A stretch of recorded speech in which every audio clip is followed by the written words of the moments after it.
ಒಂದು ಕಡೆ ಬಿಜೆಪಿ ಸಭೆಗೆ ಮುಂದಾಗಿದ್ರೆ ಮತ್ತೊಂದು ಕಡೆ ಆರ್ಎಸ್ಎಸ್ ವಿರುದ್ಧ ಪ್ರಿಯಾಂಕ್ ಖರ್ಗೆ ಮತ್ತೆ ಕಿಡಿಕಾರಿದ್ದಾರೆ. ಆರ್ಎಸ್ಎಸ್ ಪಥ ಸಂಚಲನಕ್ಕೆ ಯಾಕೆ ಅನುಮತಿ ಕೊಡಬೇಕು?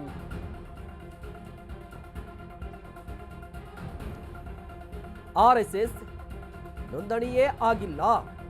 ಪ್ರಿಯಾಂಕ್ ಖರ್ಗೆ ಕಿಡಿ ಮಾತಿದು.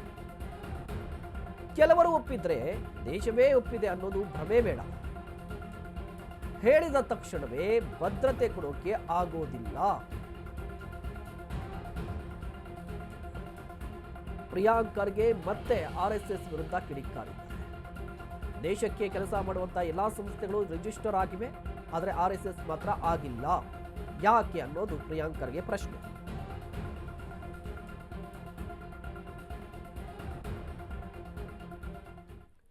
RSSನ ಜನರು ಒಪ್ಪಿರ್ಬೋದು, ಎಲ್ಲ ಜನರು ಒಪ್ಪಿದಾರಾ? ನಾನು ಈ ಸಮಾಜದ ಒಬ್ಬ ವ್ಯಕ್ತಿ ಅಲ್ವಾ, ನಾನು ಒಪ್ಪಿದ್ದೀನ? ನಮ್ಮ ಸಮಾಜದವ್ರು ಒಪ್ಪಿದಾರಾ?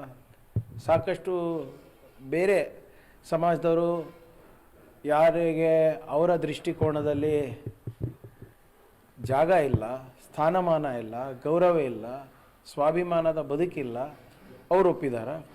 ಏನು ಸಮಾಜದಲ್ಲಿ ಇರ್ತಾರಪ್ಪ ಕೆಲವು ಜನ, ಕೆಲವು ವರ್ಗದವ್ರು ಒಪ್ತಾರೆ ಕೆಲವು ತತ್ವವನ್ನು, ಕೆಲವು ಜನ ಒಪ್ಪೋದಿಲ್ಲ.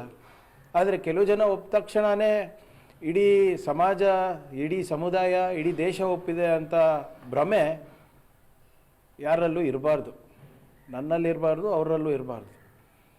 ಸೊ ಆದ್ದರಿಂದ ನನ್ನ ನಿಲುವು ಭಾಳ ಸ್ಪಷ್ಟವಾಗಿದೆ. ಸರ್ಕಾರಿ ಮೈದಾನಗಳಲ್ಲಿರ್ಬೋದು, ಶಾಲೆಗಳಲ್ಲಿರ್ಬೋದು, ಅನುದಾನಿತ ಶಾಲೆಗಳಲ್ಲಿರ್ಬೋದು, ಇವರ ಚಟುವಟಿಕೆ ನಡೆಸಬಾರ್ದು. ಸಾರ್ವಜನಿಕ ಜಾಗದಲ್ಲಿ ಇವರು ಚಟುವಟಿಕೆ ನಡೆಸಬೇಕು ಅಂದರೆ ಸರ್ಕಾರದ ಅನುಮತಿಯನ್ನು ಕೇಳಿ ಮಾಹಿತಿ ಕೊಡೋದನ್ನು ನಿಲ್ಲಿಸಬೇಕು. ನಾವು ಇವರು ಆಳ್ಮಕ್ಕಳಲ್ಲ, ಸರ್ಕಾರದವರು RSSನ ಆಳ್ಮಕ್ಕಳು ಅಲ್ಲ. ಇವರು ಮಾಹಿತಿ ಕೊಟ್ಟ ತಕ್ಷಣ ನಾವು ಹೋಗಿ ಬಂದೋಬಸ್ತ್ ಮಾಡೋದು, ನಾವು ಅವ್ರ ಮಾಹಿತಿ ಕೊಟ್ಟ ತಕ್ಷಣ ನಾವು ಹೋಗಿ ಅವರ ಮುಂದೆ ನಿಂತ್ಕೊಳೋದು. ಏನಕ್ಕೆ ನಿಂತ್ಕೋಬೇಕು? ಏನಕ್ಕೆ ಮಾಡಬೇಕು? ಒಂದು ವಿಶ್ವದ ಅತ್ಯಂತ ದೊಡ್ಡ NGO ಅಂತ ಹೇಳ್ಕೊಳ್ತಾರೆ, ರಿಜಿಸ್ಟ್ರೇಷನ್ ಯಾಕ್ರಿ ಆಗ್ತಾಯಿಲ್ಲ ಇವ್ರದ್ದು? ಯಾಕೆ ಮಾಡ್ತಾಯಿಲ್ಲ? ಇವೆಲ್ಲ ಮಾಡಿ ಬೇರೆಯವರಿಗೆ ಒಂದು ಕಾನೂನು, ಇವರಿಗೆ ಒಂದು ಕಾನೂನು ಹೇಗಾಗಲಿ.